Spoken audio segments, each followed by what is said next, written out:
आयशरच्या धडकेत दुचाकीसवार गंभीर जखमी, उपचारासाठी नेत असताना मृत्यू। नवापूर तालुक्यातील चिखली गावाच्या फाट्याजवळ अपघात। नवापूर तालुक्यात कोणत्या ना कोणत्या कारणामुळे अपघाताचे प्रमाण जास्त वाढलेले दिसून येत आहे।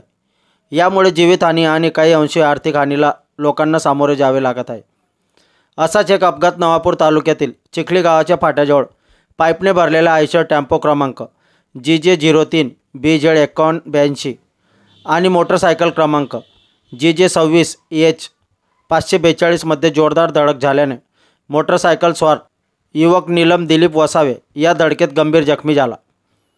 त्यात त्याचा एक हात रस्त्यावर तुटून पडला आणि पायसुद्धा मोडला गेला।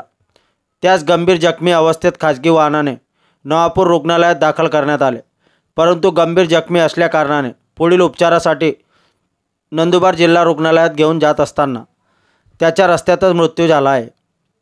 परिवर्तन 24 न्यूजसाठी रसिक गावित, नवापूर तालुका प्रतिनिधी।